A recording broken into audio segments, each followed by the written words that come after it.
This is my Rival 36 Lough Rival. Details are on Apollo duck. It is from 1986.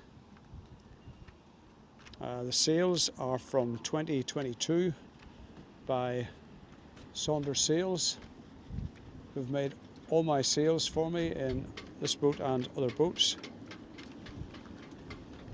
Hull is in excellent condition, and you can get further details and photographs on Apollo duck.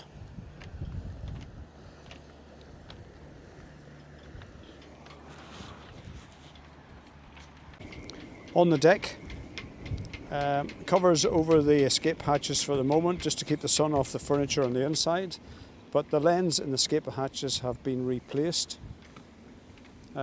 The sails, as I said, from Peter Saunders. The head sail and main sail are from 2022.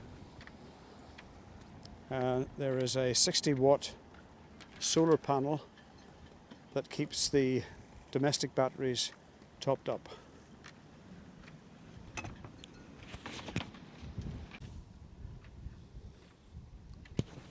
The windlass is a Lough Tigris windlass, and it's operated by this remote.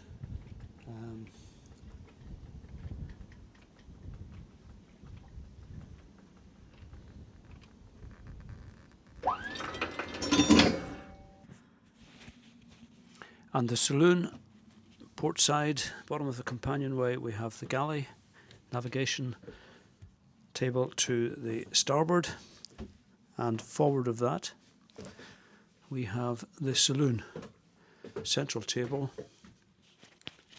with flaps which can come up either side of that.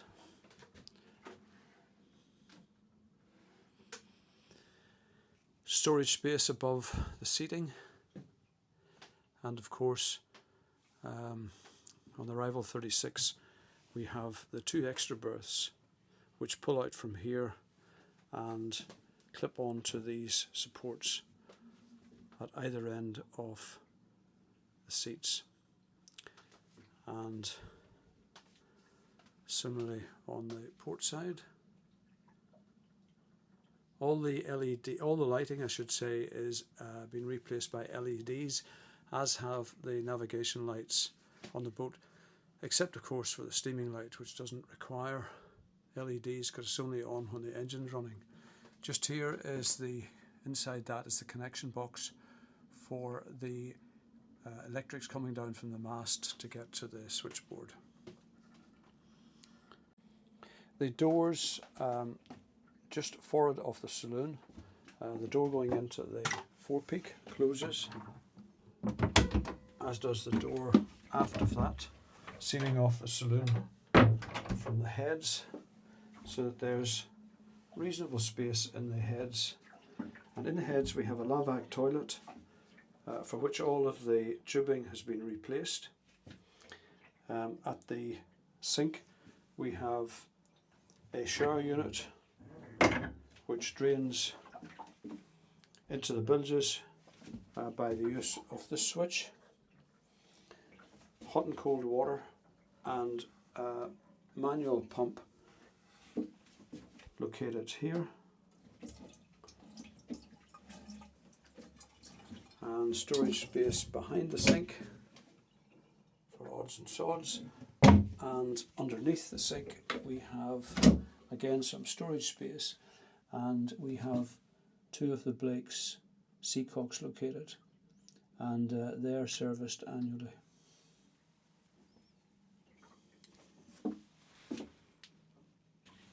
And forward of the saloon, of course, we have the forepeak with two berths in it. There is no infill, but I think that could easily be remedied. The cushions here are for the cockpit area, and forward you can see a small hatch which gives access to the chain locker.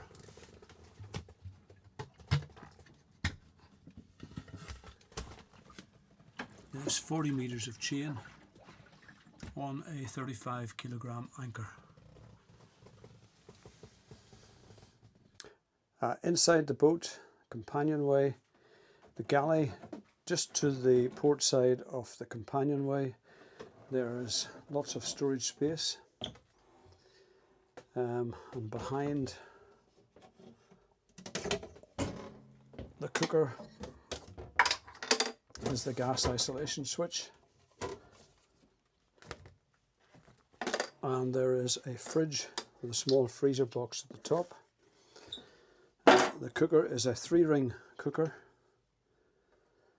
with an oven and grill. There we go. All working well and in good order. Underneath the sink, the usual storage space for pots and pans, cleaning materials, etc. Freshwater pump. And on the other side of that, we have the compressor for the fridge and some storage space just above that. At the chart table, we have lots of storage space underneath the table for charts. Just a reference sheets for selecting charts. And then we have on the switch panel all the various switches for the electronics, and I've put in a new FM radio with a CD player on it for all my old CDs. There are 2 radios on the boat. This one is not connected, but it's working perfectly well and can be connected very easily once the second radio, which I have here, which is a Simrad, as you can see. And the reason I tend to use this one is because it has a remote handheld which can be used in the cockpit, which saves me coming down here to answer the radio when I'm sailing single-handed. Storage space for various pilot books, etc. One of the handhelds, the ICOM, will go with the boat.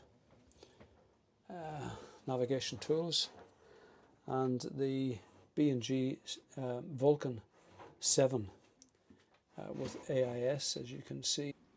Underneath the charts there's a void, and I've used this space to house some of the electronics.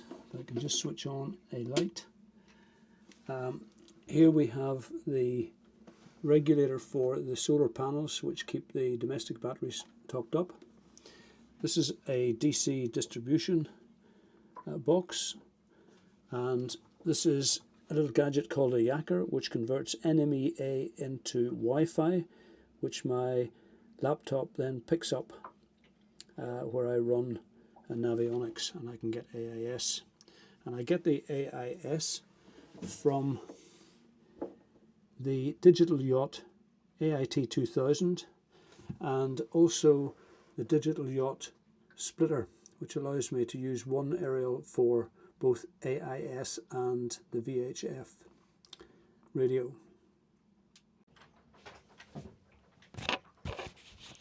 The engine is a Perkins 35M located just under the companionway. There's good access from the front and starboard side. And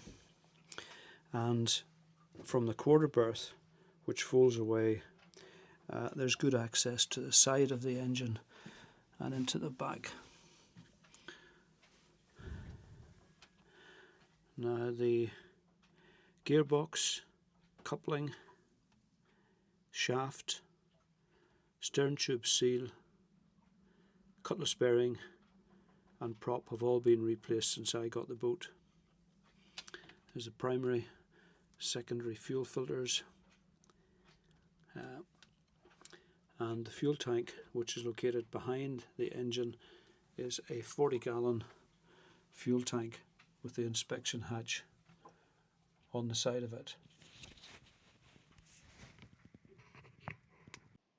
The boat is out of the water for 6 months a year and stored under cover as shown, and further details and more photographs can be found on Apollo Dock.